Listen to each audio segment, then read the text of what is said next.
All right. Thank you, everyone, for joining me today for the chat with JC Lopez.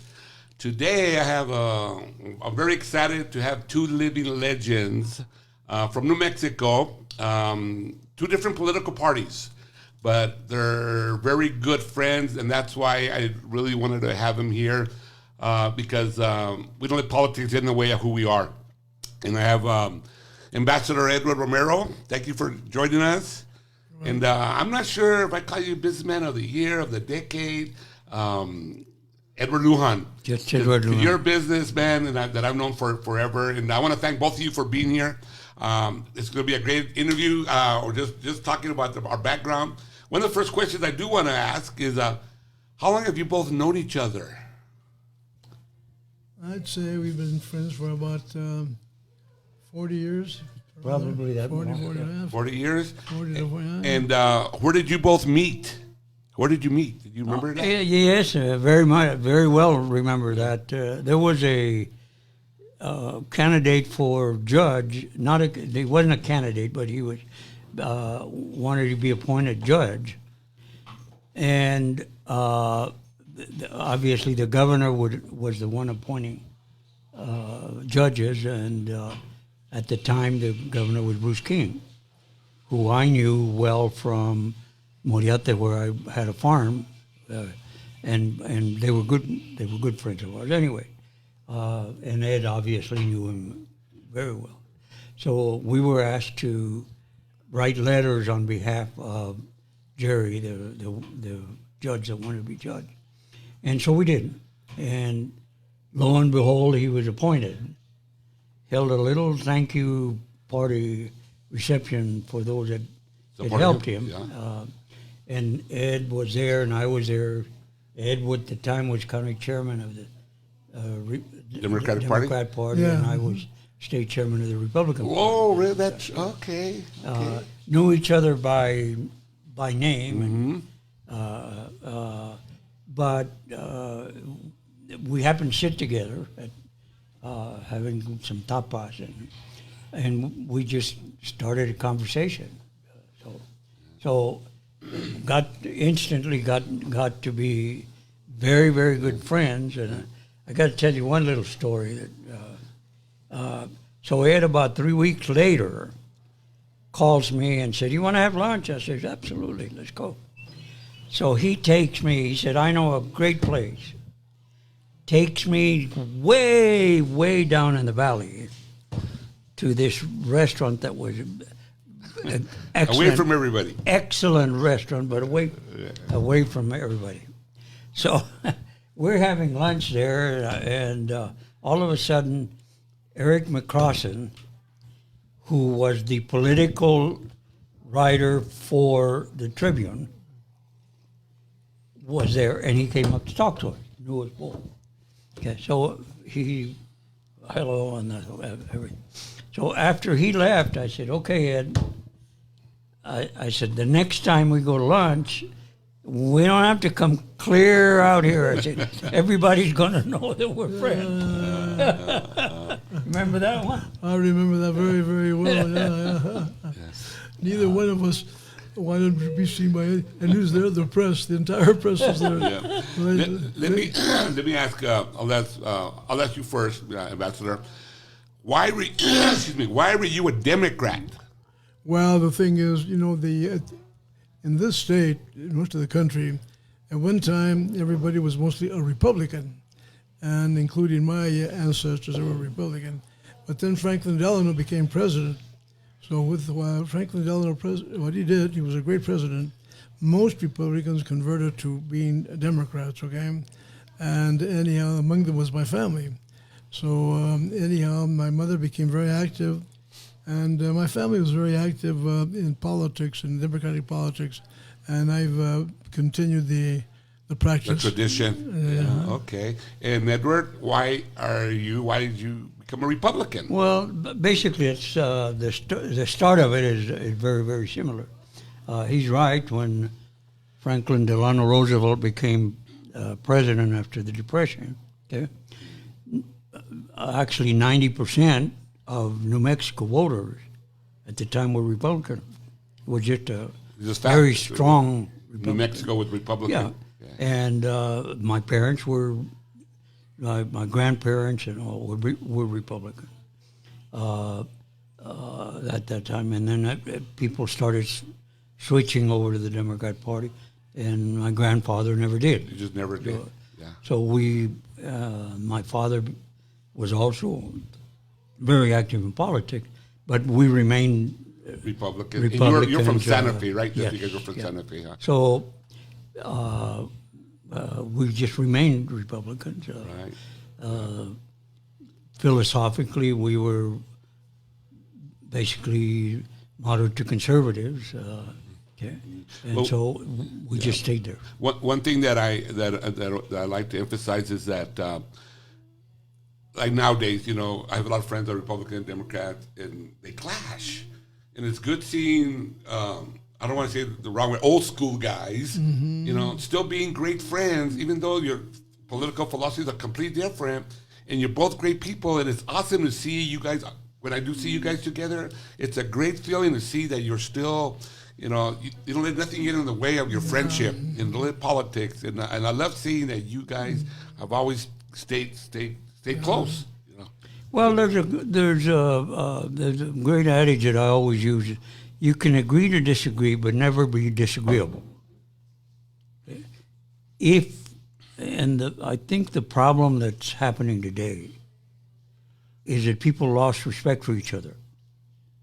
Mm-hmm. If you have respect for one another and respect the opinions of others, Agree. You can disagree, be, like you say, yeah. you can be very good friends and still disagree on your politics. Right. There's no reason why Yep. why you cannot Be friends. be friends. Yeah, It's just yeah. You feel the same way? Well, yeah, in most instances, Ed and I have agreed, you know, really on with the Democrat or Republican, which was the best candidate that the Democrats put up or the Republicans put up. And I've crossed that party line from time to time, and so has my Tocayo crossed that party line from time to time. So I have a tendency, and I think it is true, to really vote in the majority of the time for a Democrat. No question about that, because of philosophy. But we both don't. We both have crossed the line every once in a while, voting for the person or the man or what have you, not just philosophy. Right. Yeah. Yeah.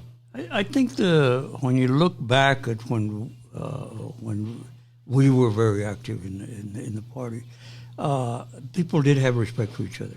People had respect for and quite frankly, if you think about it, we're first Americans, and then our political party. Mm-hmm. So whatever is good for America is good for us, For the people. For the people. Right. So there's times that, yes, philosophically, and you need that.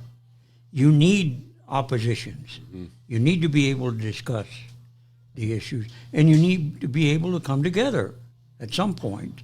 You're not going to get all you want. Neither side is going to get all they want, but it makes for a better America. Yeah.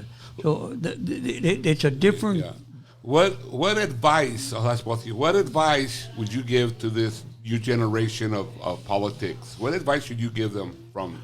Well, number one, philosophy is very important. You know, why are you a Democrat? Why are you an independent? Why are you a Republican, et cetera, et cetera? So I think that they should look into the philosophies of the various political parties, okay? But also it's very personal.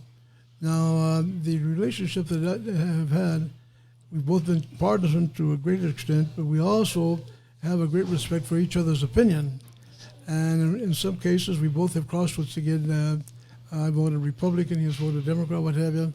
But always for a person that we felt was physically, in philosophy, was I was closer in touch with the Democratic Party, and in this case, the Republican Party. So philosophy, I don't think, played a great part in my politics, and I think in my Tocayo's life it has too. Yeah. Mm-hmm. And what kind of advice would you give to the young politicians coming up nowadays? Respect. Number one is respect. Respect. Not just in politics, but anything else. Respect for each other, and you know it's kind of like a boomerang. You think about it. whether it's politics, whether it's personal, whether it's culture, whatever it is. Okay, if you respect me, as a person, 99% of the time, yeah, I'm going to respect you. right, yeah, Okay, so if I respect you, then I'm going to respect your opinions. Mm-hmm. And if you respect me, you're going to respect my opinions. Mm-hmm. Okay?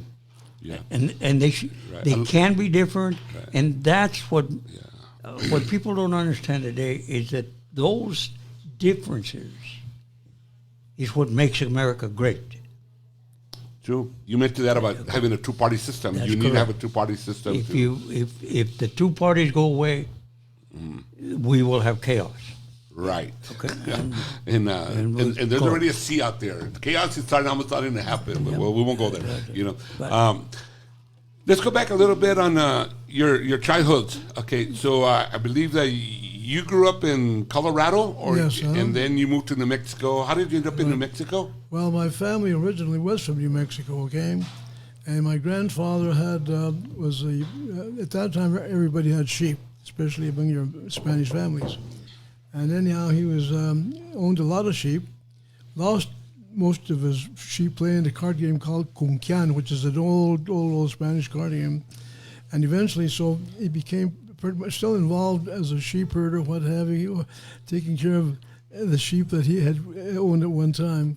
And he moved to the one of the sheep ranches. So he sold his sheep, then he became the sheep herder. Yeah, well, he lost his sheep. Lost his sheep. Yeah. So anyhow, he moved to the border of New Mexico and Colorado, and that's where my dad was born, in Los Pinos. Okay, Los Pinos is right on the border, but we're originally a New Mexico family, and then my dad later on, my grandfather rather, moved to Alamosa, Colorado, became a shoemaker. And that's where I was born and raised, in Colorado, southern Colorado. Mm-hmm. But I'm really a New Mexico native. My family, my ancestors, what have you, they were all.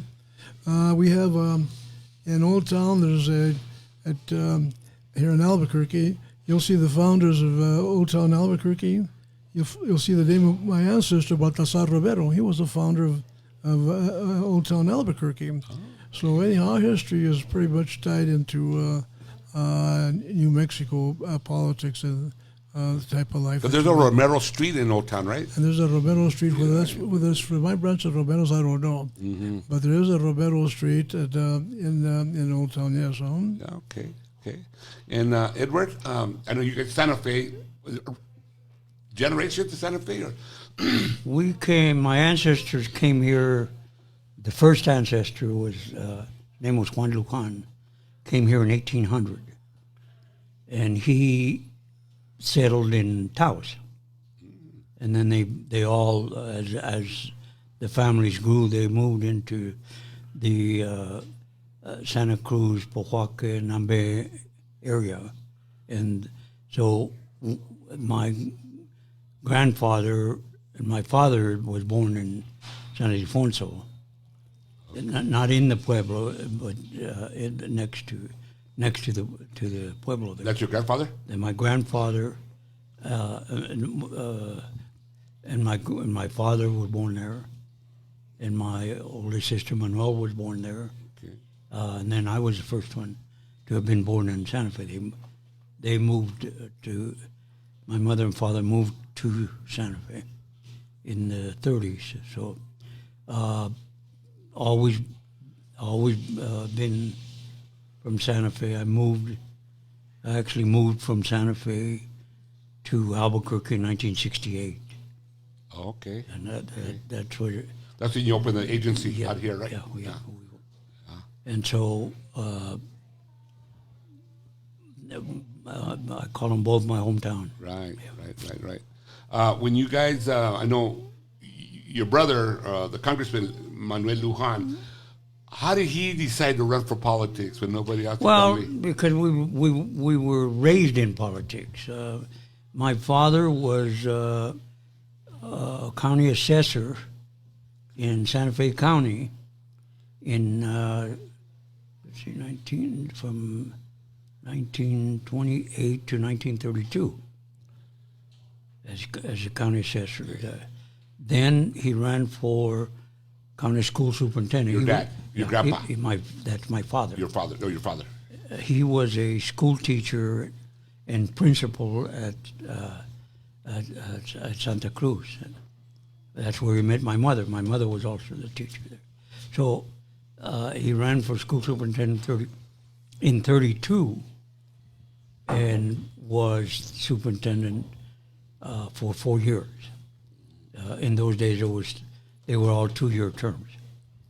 Then bought into an agency that was already existing, and then he bought him out. And also, it was another agency. Then he named it Lujan Agency. It was called the Lujan Moss Agency. Okay. When my dad bought into it, and then when he bought it, the agency by himself, it became the Manuel Lujan Agency. Yeah. Looking back, did your dad know anything about insurance? He learned. He was a fast learner. Because I know Lujan Agency became a dynasty, became a great, big company. So when Manuel decided, is that his first office running for Congress or no? No, he ran for state senator in Santa Fe. Okay. And was not elected. But okay. Then he came here. He came here and then decided to run for Congress. And did. That's when he won. Yeah. And Mr. Ambassador, Mr. Romero, did you ever thought of running for office? You? No, I've thought about it because I've been asked to run for certain offices, but I became Democratic chairman, so that's an office to some extent. And my mother was very much involved in politics. My dad was one of the leaders in starting the labor movement here in New Mexico years back. So he was very involved from that end, organizing labor and what have you. He'd come home. There used to be fist fights at that time in organizing and what have you. And anyhow, but my mom was very involved in politics. She was very involved. She had us passing out literature, football games and what have you, knocking on doors. Yes, we've been involved in politics for a long, long time, very much, very long. Can you tell us a little how you became an ambassador? Well, that's when I was ambassador to Spain. Yes. During the first term of President Clinton, because I'm like Ed, I've been very involved with the Democratic Party, and they asked me to consider being ambassador to Ecuador. This was in the first term, and my business was doing so badly I couldn't afford to leave the business. And secondly, I really, for many reasons, I decided I just couldn't do it. So then the second time, I get a call from this gal by the name of Marcia Scott, who worked for the president, said, Mr. Brown, you don't know me, but we're looking at your record. I know that you at one time were considering being ambassador to some country, and you refused it. Do you feel the same way now? And now my business is doing so good, I hate to leave it. But anyhow, I said, yes, I'd consider it. And I'd especially consider being ambassador to Spain, because that's my family left there in 1540, arrived here. That's my ancestry, and consequently have a great affection, for Spain and what have you. But however, that's already taken. A friend of mine has been picked already to be ambassador to Spain. He's from Florida, a very wonderful friend of mine. I've been supporting him all along to become ambassador to Spain, but for various reasons, he couldn't accept it. And so then they asked me if I would consider it, and I said, absolutely. I already had interest in it, and that was it. I mean, it really came out of the blue. I never saw it. I couldn't even spell ambassador. But much less consider being an ambassador, and that was it. It just really came out of the blue. Yeah. I didn't solicit it. I did nothing. It was a wonderful, wonderful part of my life. Of your life, I bet. Yeah. And you're Spaniards too, right? Yes. Yeah, you guys are Spanish. Yeah. Did any of your family you ever thought of being Nixon and Ford and the presidents? They're the ones who appoint. I was very connected. I was state chairman of the Republican Party for 8 years, I think. Yeah. So, how do you both see the future of New Mexico? Well, that's an interesting question. Right now, I think we're on the right track. Okay, number one, I really do. we have to do a lot of thinking as to how we leverage what we do have in New Mexico. I mean, we are rich in so many ways and what have you, and I don't think we've taken advantage of the capability that exists here in New Mexico. I mean, we have our laboratories, my God, 2 laboratories, Sandia, Los Alamos. We have technical capabilities more than any other state, et cetera, et cetera. But I think we still have to, for the future, we still have to learn how to leverage the capabilities that we have, okay, scientifically and in many other areas. I think the future is very bright if we, and I think we have the right type of political structure right now and political leaders that are capable of promoting more our scientific possibilities and our economic possibilities. Right. Edward?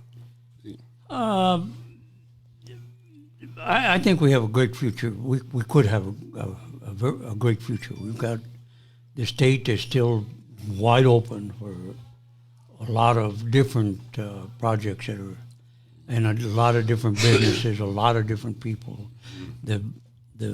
When you look at the state, I don't know if you recall or not, Albuquerque was bigger than Phoenix. Yes. Yeah? Albuquerque was bigger than Denver. Okay? They took advantage of some of the, from an economic development standpoint, and grew substantially. Okay? So we have that same opportunity. Plus, our weather, our scenery, our everything is here. Yeah. Our cultures. Right. Sorry. But the concern that I have, and I think most New Mexicans have, education and economic development go hand in hand. If our people are not well educated, we can't take advantage of the things that come our way. That are offered us. Okay? That are offered to us. So education is critical. Our reading ability. I was a remedial reading teacher in the 50s, and quite frankly, nothing has changed. We still are not reading at level. We're still not doing math at level. And I know all of us, both parties, are concerned about that. But if we don't fix that, then our economic future is going to be there too. Yeah. I'll be 69 years this month. Okay, I've been here all my life. Grew up here. We're in the public system. John Adams, West Mesa, a couple years at UNM. And I've heard that all my life. Mm-hmm. I've heard that about education. We're 50th, we're 49th, economic. Yet, I see New Mexico as a great place. I've raised my kids here. My kids are doing well. A lot of kids are doing well. A lot of people are doing well. Every state has its challenges. My point is, will it ever change, or it might not ever change, right? Because we're still here. We're still. I mean, what do you give it? 20 years, 30 years for it to change? JC, we're still here, okay? And we're here because we love it. And we're here because it's the greatest state in the, it is, in the union. No question about it. Yeah. Okay. Can we bring others in here? Do we want to? Can we? Well, that's another. That may be a. Do we want if to? We don't want to, if we don't want to, we can settle for 50th in education, and we can settle for no economic development. Okay, and we can settle for no growth. I mean, if that's that's where we're going, and we still survive. And JC, I can tell you that the majority of people, both Republicans and Democrats, are not saying that. They want growth. They want jobs. They want their kids to stay here. Yes. To stay both here. do. They both parties. Okay? Yeah, yes. Absolutely. Yes. So we just have to come to terms and change it. And I'm not saying we're not. And it can happen. Yeah, and I'm not saying we're not changing, but we're not changing fast enough. The advantages that this state has over almost any other state in the country okay, are unbelievable. Okay. So who- and there is the two So balances. who do we not blame? Who do we? Well, I don't who blame do we- anybody. Who do we say get us to that level? Who our leaders get us to that well, point? we need to strategize to get to that level. And that's working together. Okay, I will give you an example, and I belong to a group called Think New Mexico, which proposed 10 different areas for a better education, okay, for accountability and so on and so forth. And what we did, Is it bipartisan? absolutely bipartisan, totally bipartisan. Half of us are Republicans and half of us are Democrats. Okay, but what they did is they looked at Mississippi, who was always 50th, and we were 49th. They are now 36th in a very, very few years. Okay, because they said we're not going to be there. Okay, and they changed the rule, not the rule, but they changed what they were doing. Philosophy how to get And things they done. changed what they were doing. And Okay. that could happen here. Absolutely, absolutely can happen here. Okay? And it takes a lot of minds. It takes both Republicans and Democrats saying we're not going to be 50th. Right. We're right, going to right. do things to So, change it. so it's in the process It's right in now. the- It's happening. It's in our Right. process. Okay. Right. Well, years ago, Al Gore Sr. was in New Mexico. They were honoring Senator Dennis Chavez at a dinner, and he was the main speaker. And anyhow, so after the dinner, I was invited to have a meeting, among others, with the senator. And he was an extremely good friend of Senator Chavez. That's why he was asked to be the speaker for that particular dinner. And he said, people don't realize the leadership that New Mexico has had. For instance, and this really struck me, the interstate highway system. He said, look, the interstate highway system was really analyzed and promoted by Senator Dennis Chavez. And he said, but Senator Dennis Chavez had a complication in that he was on the Transportation Committee. He was also on the Finance Committee. So he couldn't do both. I mean, he could not promote it and then fund it at the same time.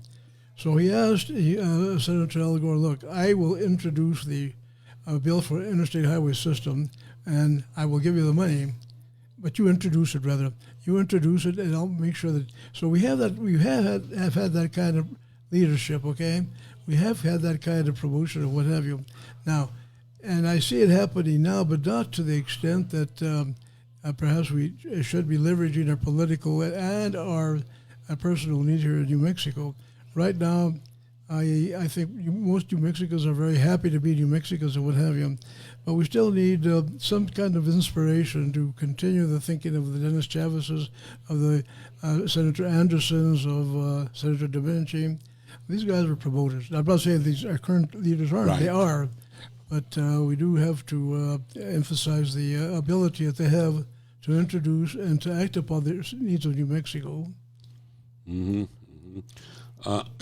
were talking about Senator Domenici. He's a local man, right? Yes. He was from here.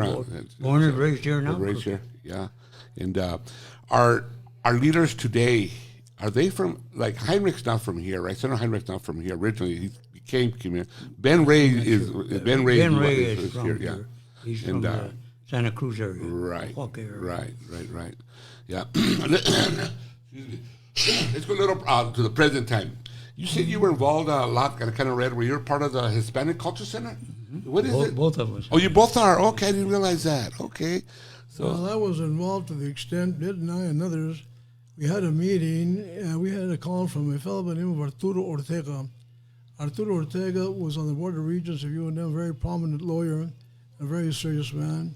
And he called Ed and I and others and said, we have a problem. I looked at Ed, I said, we do? We wondered what kind of problem we had. And our problem was, he said, our kids don't know who they are. They're dropping out of school. They're doing this, they're doing that, and we have to do something about it. So that was the birth of the Hispanic Cultural Center, and the guy that led that was Ed Lujan. Ed took it by the horns. I mean, he promoted it, and he is. If there is anyone that is responsible for the Hispanic Cultural Foundation and the Hispanic Cultural Center, it's Ed Lujan. He promoted it. He did that, and what have you. And of course, there was others, but he was the guy. He had the baton. He led it. Yeah. He's the guy who had it done. There was a lot. Thank you, Ed. But there was a lot that were involved. And Ed's right. What's happened? I've always believed that culture is at the core of our being. I mean, different cultures. Ours is a very beautiful culture, but and it's I call it the four-legged stool. What culture is. Culture is about the language. It's about its food. It's about its art, and it's about its history. Anything related to culture fits into one of those three. And if you imagine that stool, if one of them goes out, the stool will still be there, but it wobbles. Yeah. Okay. If two of those go out, the stool's going to fall, and what's going to happen is that stool will be on the ground, or be in somebody's way, and they toss it aside. No more stool. No more culture.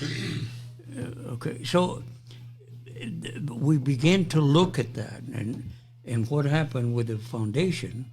Foundation was actually started 10 years before the center itself. Started in 1983, and the center became a center in 1993. And I will give, right now, Senator Manny Arajon, a lot of credit. He basically took the bull by the horns from a legislative standpoint and helped us get it done.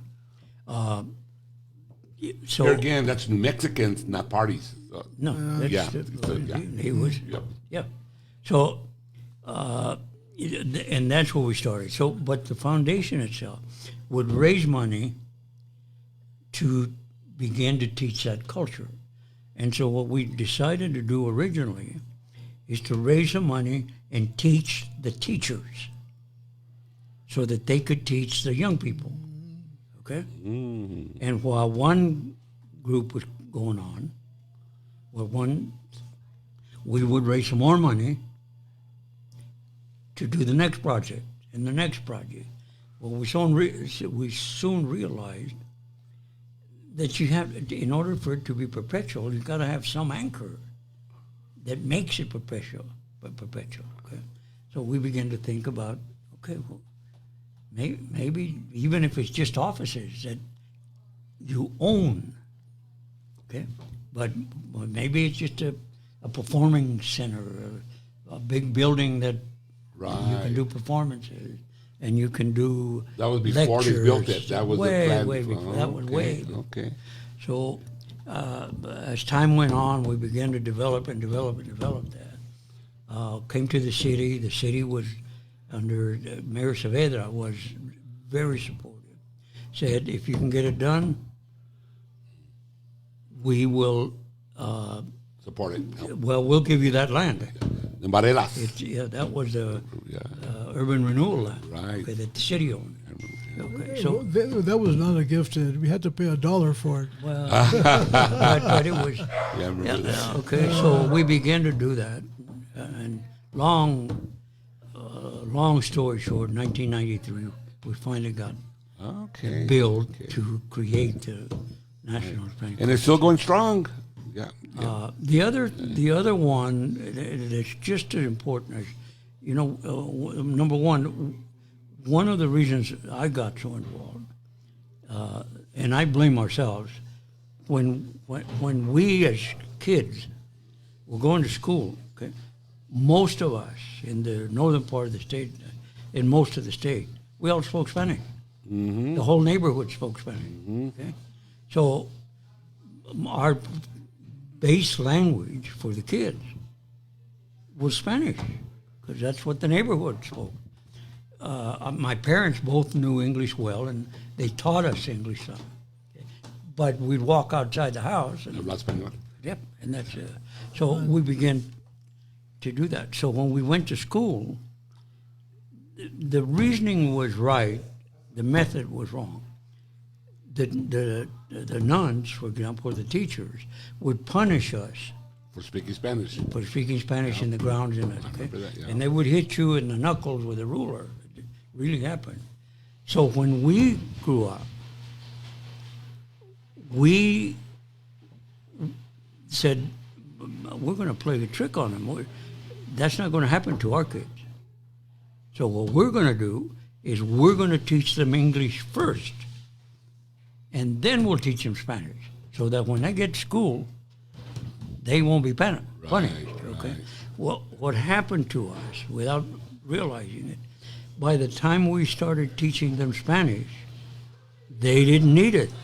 All the kids in the neighborhood spoke English. Yeah. And so if the neighborhood spoke English, Yeah. we're not going to pick it up. Yeah. Yeah. So, I'll give you my children, for example. They understand it and they could speak it, but they speak it what we call Second. todo mocho. Yeah. Yeah. Okay, Yeah. and so they won't Yeah. because they don't want to be embarrassed. Okay. So, follow that through. They couldn't teach my grandchildren Spanish because they didn't. They didn't know it themselves. No. Yeah. Okay, Right. Right. and they didn't. They couldn't teach them to understand it. Yeah. Either. Yeah. Okay. You take my grandchildren, then my great grandchildren. It's even more. No. It's Okay, tradition. You're right. You're right. My great great grandchildren, and that's just me, will never know. Would never know they're Hispanic. Unless let's even learn go take Spanish class. You know what? You're right. I agree with And that. so In our family, that- same that way. was it. Our- Then yeah. there's one more, JC, that's important in the doing of the Cultural Center.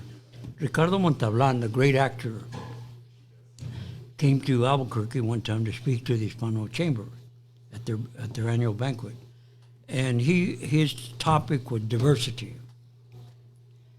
and he started out talking about, and very eloquently said, "When I came here, I met a good friend, and I want that good friend to meet my mother."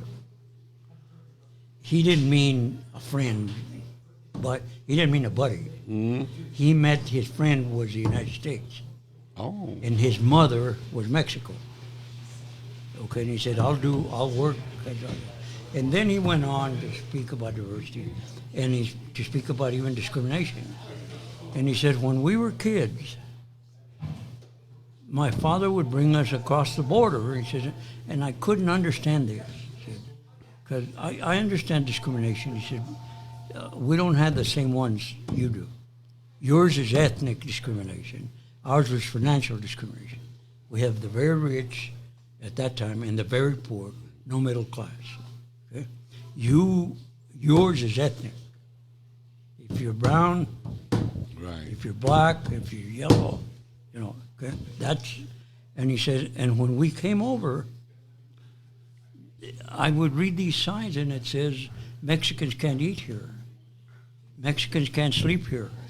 Mexicans can't get gas here. They have to go across the tracks to do that. And he said, and I just flat couldn't understand it. And I thought, oh no, don't start that. Because those are chips that are very deep. I said, and the more chips we have, first we can't run. And then as the more chips come in, then we can't even walk. And what I mean by that, we don't even want to go to school anymore. We don't want, That happens. it's That just happens. Huh? It's just defeated. It still happens. Okay. So, but then he stopped, and this is the important part.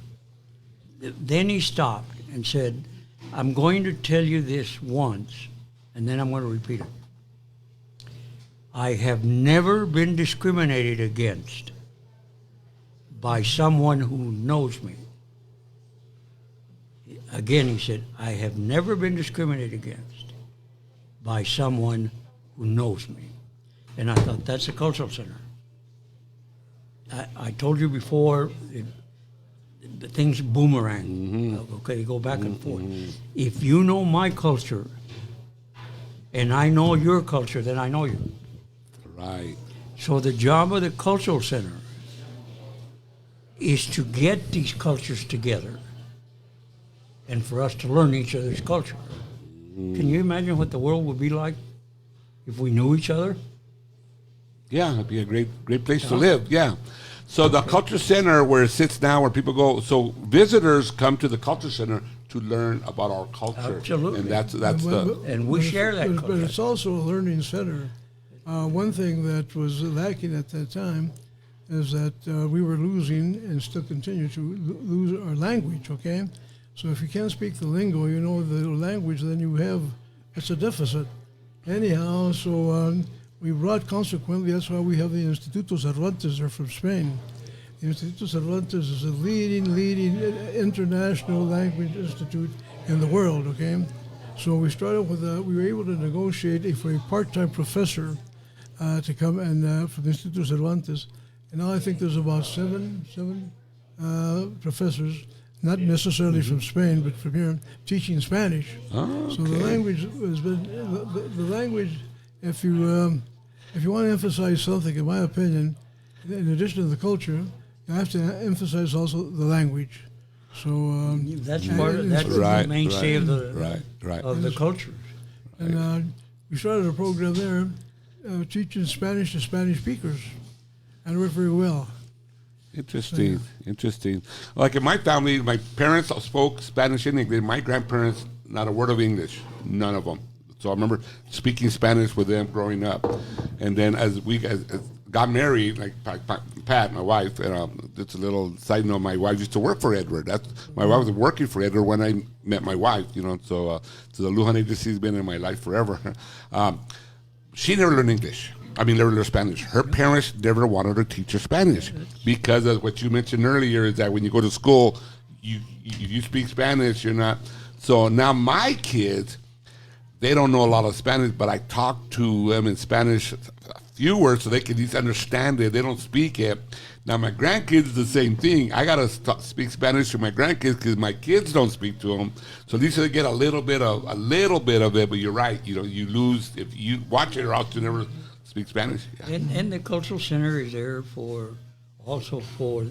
to enthuse them to learn their culture and to learn their language. So in Instituto Cervantes, for example, there's a lot of kids now that are going to classes there. Interesting. There's a lot of the schools, I've got to give them a lot of credit for this. There's a lot of bilingual teaching that's going on. Yes. So we're getting it. Little by little, Yep. like you say, it's coming. Yeah. Anything on your mind that you'd like to share with us? Besides, I know there's a lot. Because I want to have you back. I want to have both of you back individually, if you don't mind, in time. Because there's a lot still knowledge in you. It's like, it's overwhelming. And it's exciting to hear, and people want to know. Was there anything in your mind that's on your mind that you'd like to share? With. No, not really. I guess the thing that's always in my mind, is to really use the adage of you can agree to disagree, but never be disagreeable, and respect each other, and then you'll have what you need. Right. Well, the emphasis, of course, is culture, but without the language, then the culture doesn't mean that much. So learning the learning what your heritage actually is. My grandparents couldn't speak English, okay?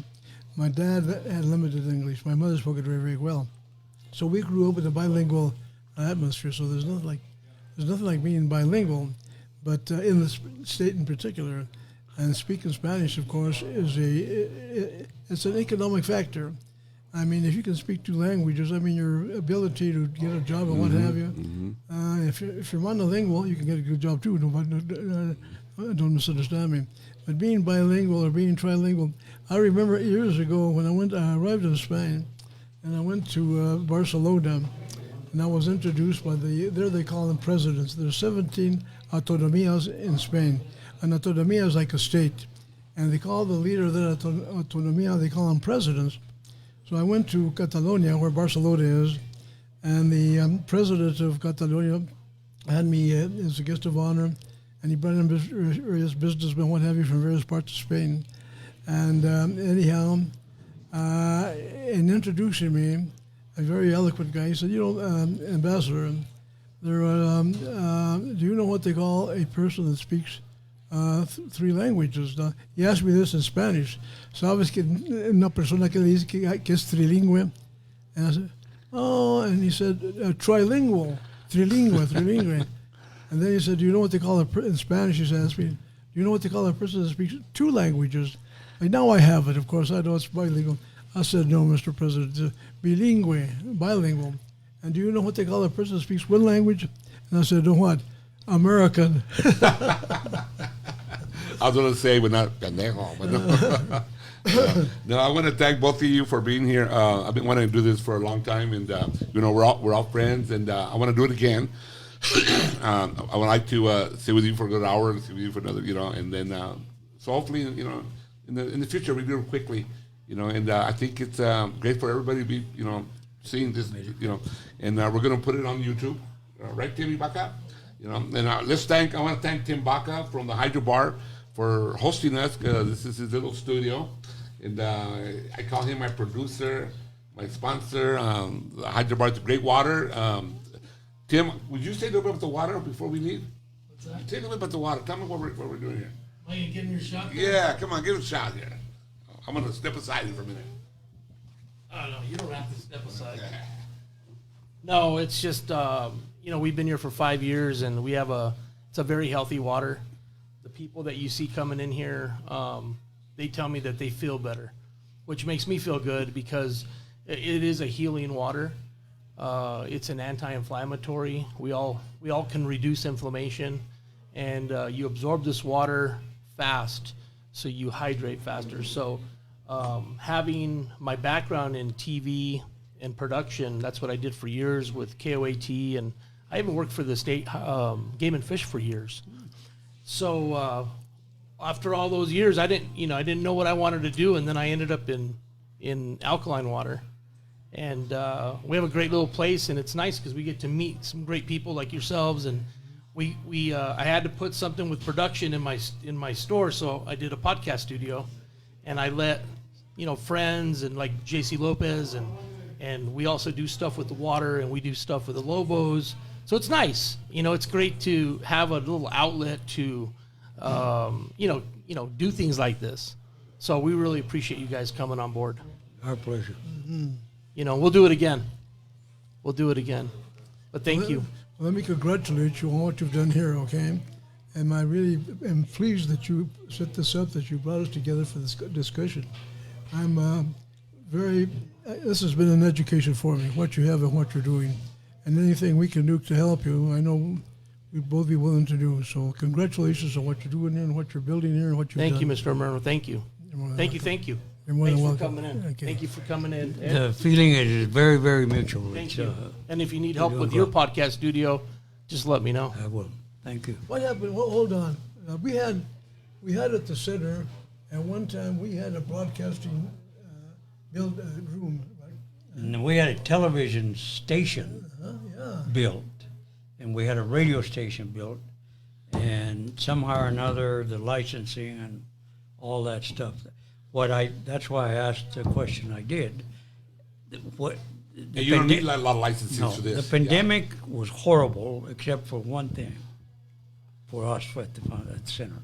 We learned that we can get outside the 4 walls to the whole world, and that's through technology, through podcasts, through programs that we actually produce, and get the cameras going and send it out to the whole world. Right. Maybe I'll get Zach. I'll interview Zach to represent. Bring him in. I'll bring him in. I will bring him in. You have to get this thing You done. might want to look into that, really, to perhaps what you could do. And we have the facilities, but right now we don't have the capability that we had. So you might want to look into that and see what Hispanic Cultural Center in New Mexico. My God, it's the leading museum in the country, in the Yes. state. So You may think about that. Yeah. Yep. Okay. JC, thank you. Romero, thank you both very, very, Thank you very for- much. thank Very you. Enjoyed much. it. And we're going to do it again. Enjoyed it. Okay? So, Okay, good. again, thank you everyone for joining us for the chat with JC Lopez. Again, this is a great day for me to have these two distinguished gentlemen here. So thank you again. Thank you. Thank you. Thank you. Go Lobos. Yep. Very good.